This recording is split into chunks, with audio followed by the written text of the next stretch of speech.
If you think creating a business is a cakewalk, you're dreaming then. You know, creating a brand and a business is like art. And art has an identity. And that identity has to be imprinted on each person's mind. That's when you get a brand. Every brand is created by industry stalwarts and business wizards. The whole idea is they all strive to make their company in the top 1% bracket of the world's leading companies. So many of them succeed, so many fail. But in this show, we'll take you to all those ones who've succeeded in making their businesses a world and leading brand. So Radio City and Midday decided to bring all the titans of this industry all together at one place. They are the titans because they are the leaders of their respective categories. And that's why we created the 30 Powerlist. This is going to be a treasure trove of knowledge that you will want to always tune into. So welcome to the 30 Powerlist. 30 inspirational brands and 30 power pack stories.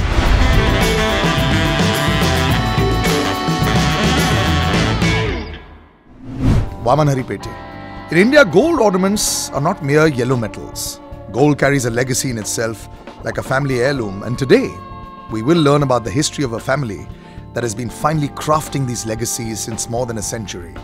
Today, the world will see the former chairman of All India Gems and Jewellery Domestic Council, partner at Waman Hari Pethe Jewellers, Mr. Ashish Pethe, and the incredible contribution of Waman Hari Pethe in giving Indian families their valuable gift passed on from generations to generations: gold.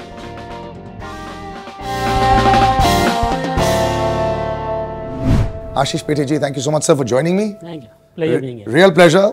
Partner at Waman Hari Pethe, something or a company that is known for not just quality but also being accessible and providing a lot of knowledge and joy to so many people. Sir, so this word knowledge and joy, I think, is very important for most people. जब लोग कुछ भी लेने आते, supposing come to buy jewelry, they want to know about everything, and then when they take it home, everyone's like celebrating, "Arey, something has come." Right. So this possibly could be your tagline also, right, for the entire people that come to your store for so many years. Thank you for having me here. Yes.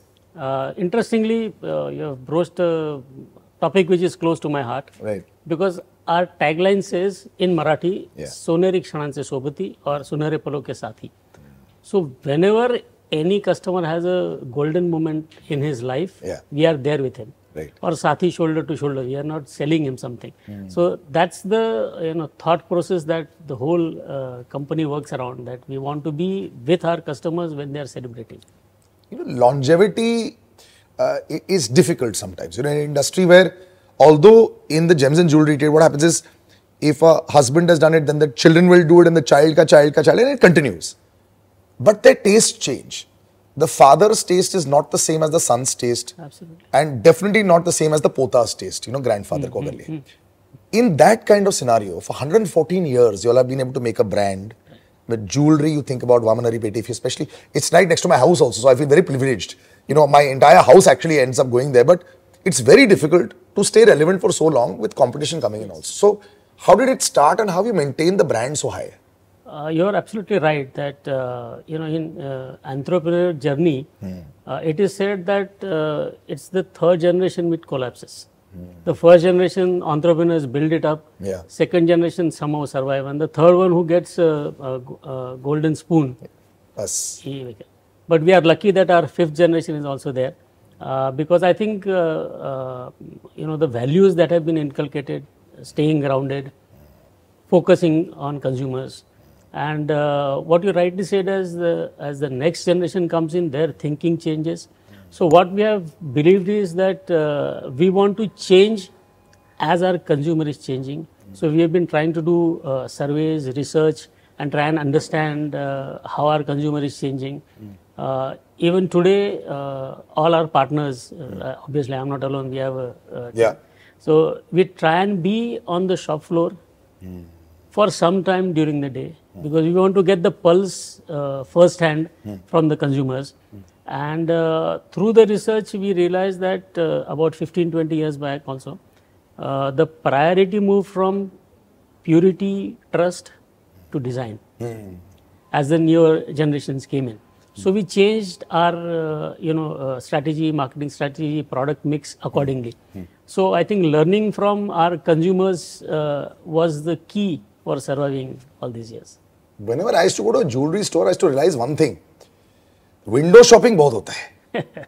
And so sometimes you see a lot of people there and you can start to think, "Arey, wow, everyone's really shopping." But it's not really the case sometimes. Yes. A lot of people come in with their own designs. Today, the last 4-5 years, the internet has been a real powerful tool. I wouldn't even say 10 years. I'd say 5-7 years. Earlier, people want to look, feel. Now, if they see and a 3D design is enough, it works for them. So today's generation also must be very difficult to please. Yes. Because their options are so many. So how have you managed to do that? See, interestingly, how things have changed, I'll tell you. Earlier, for one purchase, there used to be 15 people. Okay. For a wedding purchase. Yeah.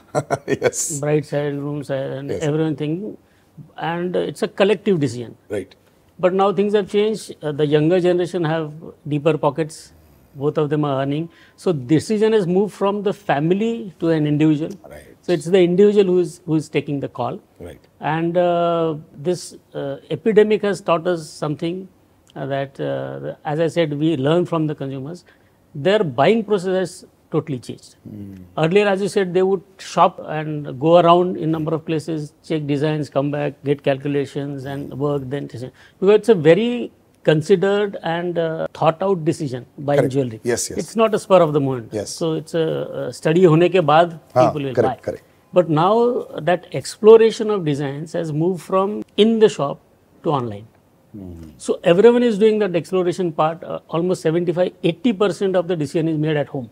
Wow. Either on the phone or correct. You on got your design, you go. So they shortlist. Yes. And the final touch and feel they do when they do.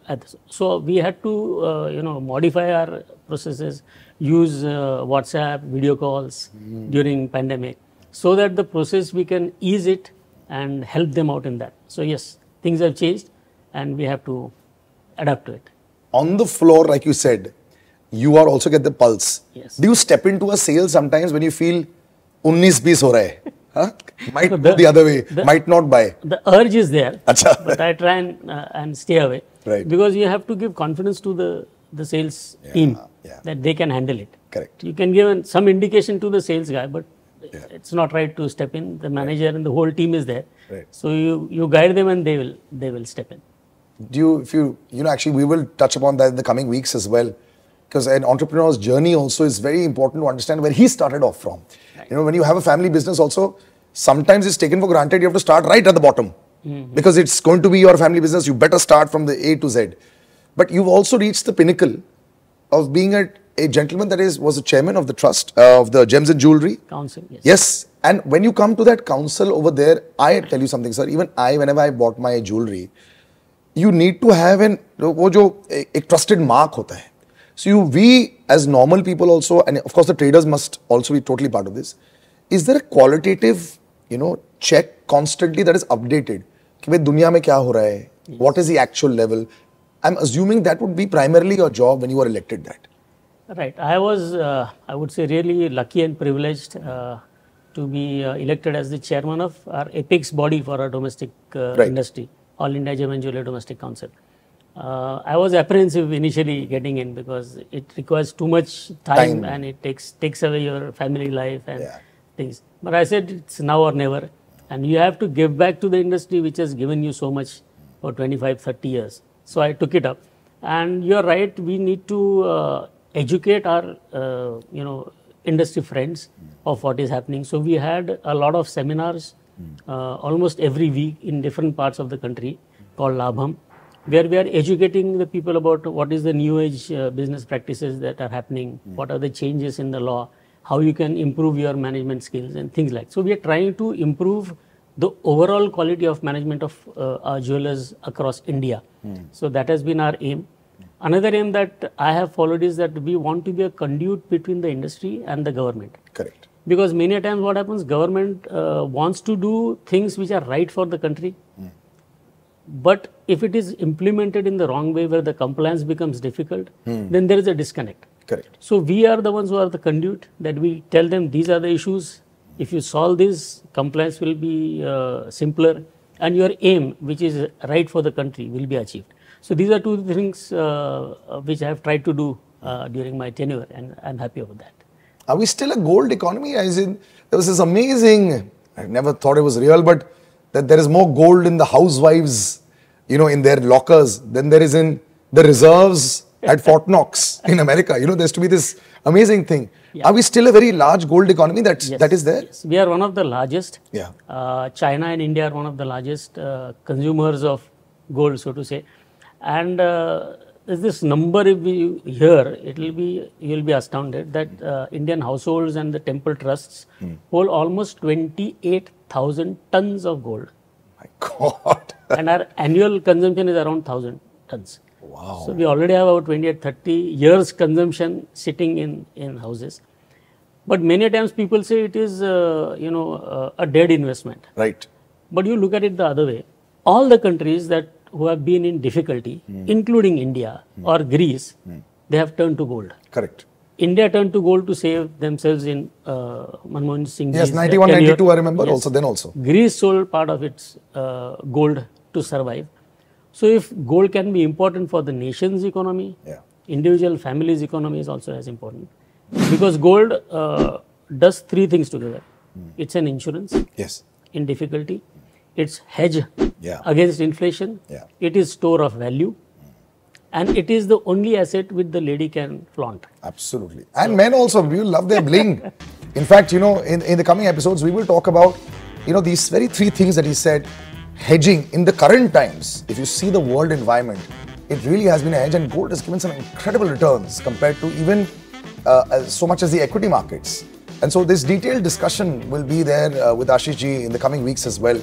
And I want to learn so much more about the business, about consumer tastes. And I know a lot of people also, at the right time, they need to understand what the trend is. Yes, old is gold, as the saying goes. But new also helps. If the new gold is there, the new way is there's always there. So thank you so much for joining us on this episode. Pleasure. But like I said, we're going to pick your brains in the coming weeks for a lot. And you can also follow us on Radio City India. You can follow on Midday as well. And all the YouTube platforms that will be there in this 30 Power list. We'll have so much more as far as juice of a discussion is concerned, where gold and gems and jewelry will be our primary focus with Ashish Pethe ji from Waman Hari Pethe.